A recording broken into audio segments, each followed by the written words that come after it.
The film begins in San Francisco in 1981. Chris Gardner, the protagonist, sells a medical device called the Portable Bone Density Scanner for a living. Each day he drops his son, Christopher, off at a low-cost daycare in Chinatown. Outside of the daycare, Chris asks the janitor when he plans to remove the profanity written on the wall. When is somebody going to clean this off? He points out that there's a misspelling in the word happiness on the daycare's motto. It's an I in happiness. There's no Y in happiness, it's an I. While waiting for a bus, Chris is approached by a homeless man who asks about the device he's holding, mistakenly believing it to be a time machine. It's a time machine, isn't it? It seems like a time machine. Afterwards, Chris visits various hospitals that might need the medical device he's selling. Because of this, he asks his wife Linda to pick up their son from daycare, even though she's working a double shift. So I gotta get Christopher home, feed him, bathe him, get him in bed, and be back here by 7. He needs to sell at least 2 devices per month to make ends meet. But most hospitals find the scanner expensive and unnecessary. It's unnecessary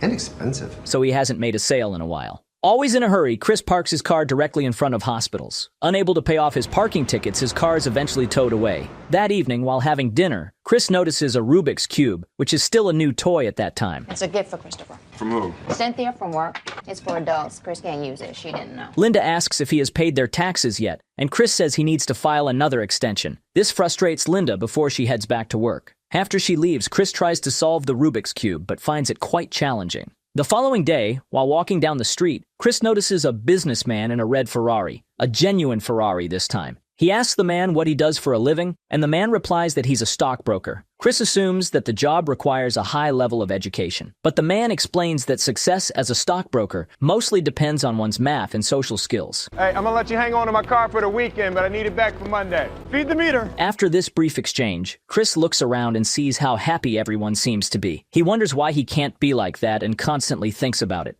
The next morning, Chris tells Linda that he plans to be home by 6 because he's applying for a job as a stockbroker. Linda finds the idea ridiculous, which Chris resents. What job? Stockbroker. Stockbroker. Yeah. Not an astronaut?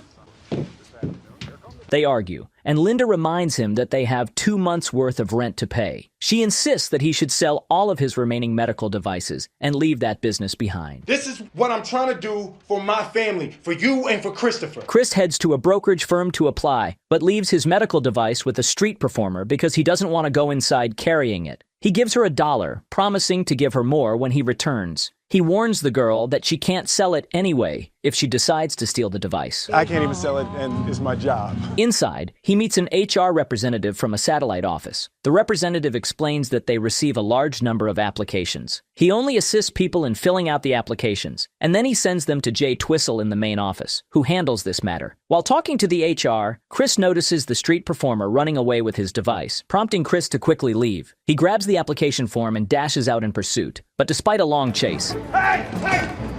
Don't move! Don't move! the street performer escapes on a train. That night, Chris returns home with the application form but can't sleep, berating himself for losing the expensive medical device. The next morning, during breakfast, he watches the news about the Rubik's Cube, which reports that a math professor solved it in 30 minutes. As she leaves for work, Linda asks Chris to return without the device. Chris promises Linda that he will sell it so she won't have to see it anymore. On their way to daycare, father and son discuss the misspelling of the word happiness in the daycare's motto. It's written as PPY, but it's supposed to be an I in happiness. Is fuck spelled right? Yeah, that's spelled right, but that's not part of the motto, so you're not supposed to learn that. That's an adult word. Chris learns from his son that they watch TV series in the daycare instead of having lessons, which annoys him to the point where he reprimands a nanny, saying, He says he's been watching TV. Oh, little TV for history. Love Boat? For history, Navy. That's not the Navy. I mean, he could watch television at home. However, she tells him that he can go and pay more at another daycare. Moreover, she points out that he's often late with his payments, so he has no right to complain. Can you at least put the dog upstairs in your room or something? But Afterward, Chris heads to Dean Witter Reynolds to submit his completed application form directly to Jay Twistle, the head of HR. Their conversation is brief because Jay is in a hurry. After leaving the office, Chris spots the street performer and her accomplice carrying the stolen medical device. Hey! Enraged, he chases after them. Trying to evade Chris, the performer jumps onto a bus. Chris narrates that he spent his life savings on these machines, I spent our entire life savings on these things. believing them to be revolutionary. I even asked the landlord to take a picture doctor. But most hospitals and doctors saw them as unnecessary luxuries. So if I lost one, it was like losing a month's groceries. After a determined chase, he finally retrieves his device. Sitting at a bus stop, Christopher reminds his father of the promise to sell the devices. You're not supposed to have any of those. Yeah, I know. You have 2 now. Later that day, Linda notices both devices at home and becomes thoroughly disappointed. After giving their son a basketball for his birthday, Chris tries to explain to Linda what happened earlier, but she doesn't want to hear it. Chris promises that everything will be fine, but Linda no longer believes him. In the next scene, Chris catches Jay while he's hailing a taxi and reminds him about the application form he submitted a month ago. Jay tries to excuse himself, saying he has somewhere to be. Sensing an opportunity, Chris lies, claiming he's headed to the same destination, and offers to share a ride. Jay reluctantly agrees, and they both get into the taxi. Inside the cab, Chris talks about his skills and personality, but Jay is too focused on solving a Rubik's Cube to listen. Chris notices and offers to solve the cube to catch Jay's attention. No, I'm pretty sure I can do it. No, you can't. Let me see it. Skeptical, Jay hands it over. Chris explains the mechanics of the puzzle while working on it, and the taxi driver listens intently, holding his own cube in his hand. Jay jokes that he'd drive around all day just to see Chris solve it. Before Jay reaches his destination, Chris completes the puzzle, impressing both Jay and the driver. Good job. However, Jay leaves Chris behind, which means that Chris has to pay the fare. With only $5 in his wallet, Chris tells the driver to drop him off a couple of blocks away. When the car stops at a light, he tries to flee, but realizes he left his medical device behind. He runs back to grab it. I'm sorry! I'm sorry! Prompting the driver to chase after him, threatening to kill him. Chris manages to escape by diving into the subway and boarding a train. However, as the doors close on his hand, he loses the medical device. The same homeless man who mistook the device for a time machine sees it left behind. That evening, Chris calls Linda to apologize for not being able to pick up Christopher from daycare. Furious after missing her shift, Linda tells Chris that she and Christopher are leaving. Sure enough, when Chris gets home, he finds his wife and son gone. At that moment, he receives a call from Jay, who tells him to write down his secretary's number so they can talk the day after tomorrow. With all of Linda's belongings gone, Chris can't find a pen and has to memorize the number. 0256. Yeah, extension 4796. Yes, sir. 415-864-0256. Okay, bye. All right, yes. Thank you very much. We'll see you soon. He rushes to a nearby store to write it down, but a friend approaches, talking about a recent football game. 119, 120. Double overtime. Wayne. Can't talk to you about numbers right now. What's your problem with numbers? Chris struggles to remember the number while listening to his friend, talking about scores. And you owe me money. You owe me $14. I'm gonna get that to you. I need my money. 14's a number. The following day, Chris catches up with Linda, who has just dropped Christopher off at daycare. Leave me alone! Never take my son away from me again. After Linda says she's no longer happy, Chris allows her to leave, but insists that she can't take their son. That day, Chris returns to the daycare earlier than usual and picks up Christopher before Linda arrives. He takes his son home. That night, the landlord asks Chris for the rent, but Chris promises to pay later. The landlord suggests moving to a nearby motel, which is half the cost of the apartment. He demands that Chris leave by the next morning since painters are coming. Chris pleads with the landlord to let him stay longer and offers to paint the apartment himself. I gotta have some more time. I got my son up in here. The landlord agrees, giving Chris one more week as long as he paints the rooms. The next day, while painting the walls, Chris hears a knock on the door. He opens it to find 2 policemen who instruct him to accompany them to the station. Chris pays his parking ticket at the police station, but the officer tells him it will be verified at 9:30 a.m. We verify at 9:30 tomorrow morning. Yeah, you gotta stay until this thing clears. I can't spend the night here. I have to pick up my son. I have a job interview at Dean Witter at 10:15 tomorrow morning. I cannot stay 9:30 here. tomorrow morning. What am I supposed to do with my son? Maybe we can go and have social services pick him up. With no other option, Chris calls Linda to look after Christopher while he's gone. Linda agrees but says she'll return Christopher late. As a result, Chris spends the night at the station.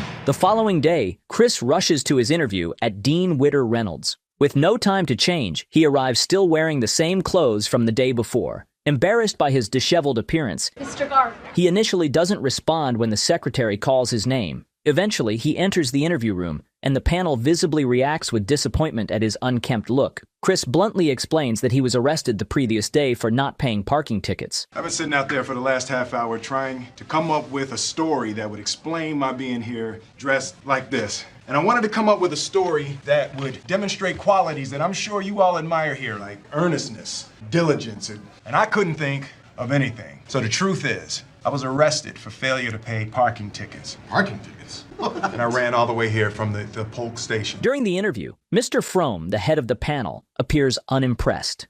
Jay. Yes, sir. How many times have you seen Chris? I don't know. One too many, apparently. Is he ever dressed like this? No, jacket and tie.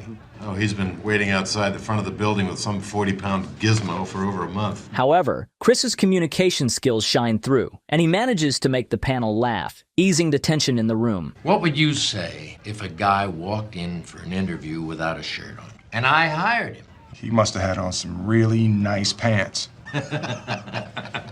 Afterward, Jay congratulates Chris for impressing the panel despite his informal attire. However, Chris tells him that he'll think about the job because he learns that there's a 6-month intern period where he will not be paid at all. But Jay urges him to continue. You know what I'll look like if you back out? You know what I'll look like to the partners? Yes, an ass a-hole. Yeah, an ass a-hole. All the way.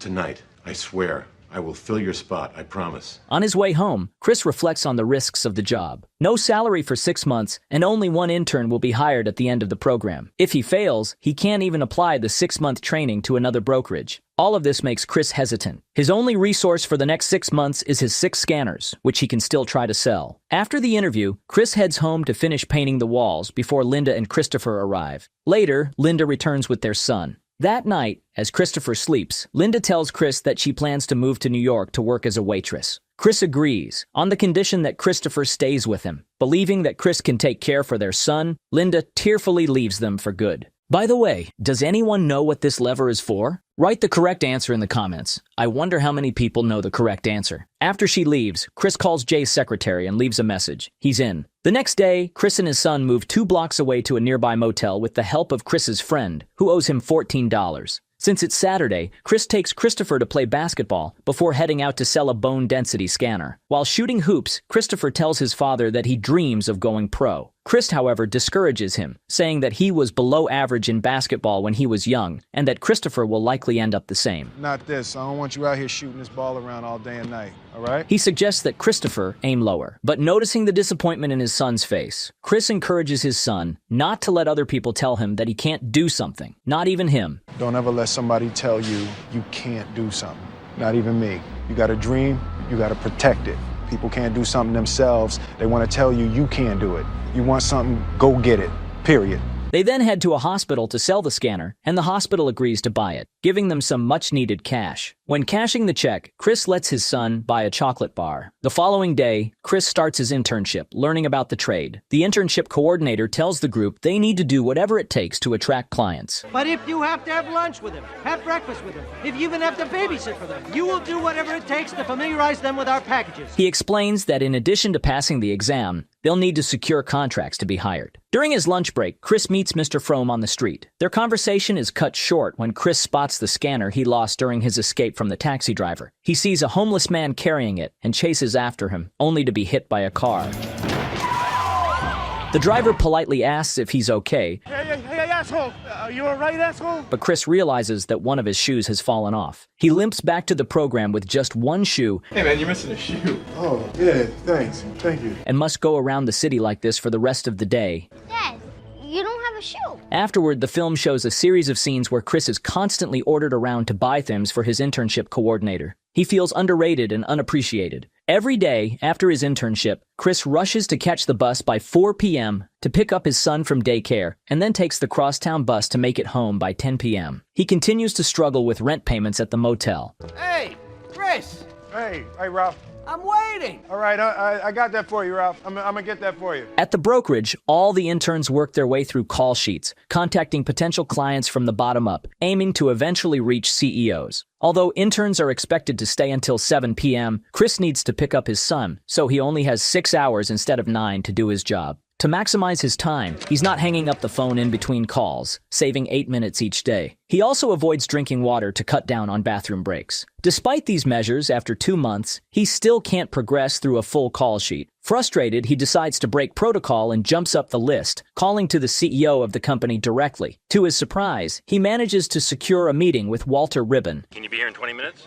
20 minutes, absolutely. Just had someone cancel. Come now. I can give you a few minutes before the 49ers. Monday Night Football, buddy. As he's rushing out of the building, his internship boss asks him to move his car. Chris explains that he has a meeting with Ribbon, but the boss insists. And you have to jimmy that. Jimmy what? You have to jimmy the key, and the other doors don't unlock. Chris wastes precious time struggling with the jammed door and searching for a parking space. Unable to find one, he drives to Walter Ribbon's office in his boss's car, but gets caught in traffic, causing him to miss the meeting. I'm Chris Gardner. I have an appointment with Walter Ribbon. Oh, you just missed him. On his way back, he finds a parking ticket under the windshield wiper. That night, at a diner, Chris fills up a check to pay that parking ticket. Parking ticket. We don't have a car anymore. He tells his son to assist him at a business meeting this weekend. Christopher initially refuses, but his father convinces him to come by, saying that they might possibly go to a football game. In fact, he hopes that Mr. Ribbon will invite them to a game. Possibly. The following morning, as they head to Walter Ribbon's house, Christopher asks when they will be going to the football game. I said possibly we're going to the game. Do you know what possibly means? Like probably? No, probably means there's a good chance that we're going. Possibly means we might not. I know what it means. What does it mean? It means that we're not going to the game. How did you get so smart? You're smart. He then knocks on Mr. Ribbon's door. Chris thanks him for the opportunity the previous day, despite missing it, and claims they were visiting a close friend in the neighborhood. He also lies about their plans to attend the football game, and his strategy works. Mr. Ribbon invites the father and son to join them in the box seats. Hey, you guys want to come with us? We're going now. Come with us. Where are your seats? We have upper deck. We got a box. Come on. You want to sit in the box? No. Well, it's not actually a box. It's private section. It's more comfortable. You want to go? Okay. To appear like a successful manager, Chris hides the fact that he doesn't even own a car. Hey, why don't you just put that in your car? Sure. We don't have a car. Ah! Oh my God. What happened? I think I got stung by a bee. During the game, Mr. Ribbon admits he likes Chris, but says there's no chance he'll accept his offer. Come on, relax. Enjoy the game. Nevertheless, Chris and his son enjoy the game from the box, and Chris gets to network with Mr. Ribbon and his business companions. After 4 months, Chris has sold all his scanners, giving him just enough money to make it through his internship. However, this progress is abruptly halted when the IRS seizes his bank account for unpaid taxes, leaving him broke. Chris, don't jerk me around, okay, Chris? I'm not jerking you around, Ralph, all right? I'm gonna get it. Desperate for some cash, Chris asks his friend for the money he's owed, but his friend believes the debt was already settled when he drove Chris and Christopher to the motel. You drove me 2 blocks, Wayne. That's 200 yards. Frustrated, Chris argues with him until the friend slams the door in his face. Get my money! All over me for $14. Get my money, Wayne! Later that day, while watching his son play at a playground, Chris spots the medical device he lost on the subway. He catches the homeless man carrying it and finally retrieves the scanner. However, the homeless man starts shouting that he needs the time machine to go back in time to see Jimi Hendrix burn his guitar. Bring back my time machine! Bring my time machine back! Chris and Christopher rush to sell the device, only to discover it's broken, though the hospital promises to pay once it's fixed. Chris, just come back when it's working. No, I have to fix it now. No. Chris is distraught. That night, they return to the motel, only to find their belongings outside the room. Chris tries to open the door but discovers the lock has been changed. Exhausted, Christopher begins to cry, begging his father to let them in. Open the door! Did you hear what I said? Let's go. Open the door! Stop it! Desperate for a place to stay, Chris seeks help from the friend who owes him money. Wayne! Wayne! But Wayne won't even open the door. With no other options, Chris and his son are forced to move again despite their exhaustion. They end up in a train station where Christopher points out that the device isn't really a time machine, as the homeless man had claimed. To lift his son's spirits, Chris pretends it is. Yes, it is. He presses the button and acts as if they're transported back to the time of dinosaurs, inviting Christopher to join the fantasy. Chris tells his son they need to hide in a cave from the dinosaurs. A cave. We gotta find a cave. Come on. They move to the bathroom, playing along with the game, and stay there for the night. While his son sleeps, Chris quietly cries, feeling the weight of this low point in his life. He covers Christopher's ears when people pound on the door. The next day, Chris heads to work with his suitcase. Jane notices and asks where he's headed, prompting Chris to make up a story about going to Sacramento to play golf with potential clients. Awesome. Hey, let him win around. In the next scene, Chris and Christopher try to find shelter at a homeless center, but are turned away because it's only for women and children. Now, he can stay here, but you have to find someplace else to go. We gotta stay together. A staff member directs them to another shelter a few blocks away, and they rush to make it by the 5 p.m. cutoff. After waiting in line, they're almost denied a spot because the shelter is nearly full. Luckily, they secure a room after security finds that the person in front of them tried to cheat his way to the front of the line. Inside the homeless shelter, Chris tucks in his son and then tries to fix the broken scanner. He finds broken parts in it. The man reads his books under streetlights since the electricity is turned off at night. The daily routine of lining up at the homeless shelter becomes part of Chris and Christopher's life. Hey, why don't you leave it? We can't. We're gonna have a different room later. So Chris brings his suitcase to work every day and tells everyone different stories about why he's carrying it. He learns how to finish his conversation with clients quickly, because he and his son have to get in line early to the homeless shelter. One day, Chris and his son attend a mass at the homeless shelter. After, Chris studies for the next day's internship exam. The following day, Chris finishes his exam quickly to join the shelter line in time. On his way out, Mr. Frome, just stepping out of a taxi, asks Chris to lend him some money since he forgot his wallet at the office. Despite his limited funds, Chris gives him $5. Unfortunately, he and Christopher are late to the shelter that night and must find another place to stay. To earn money, Chris donates blood and uses the payment to buy the part needed to fix his device. What's that? It's to repair the light. Can I see it? Yeah, sure. Just don't break it. Unless you want to sleep in the room with me for the rest of your life.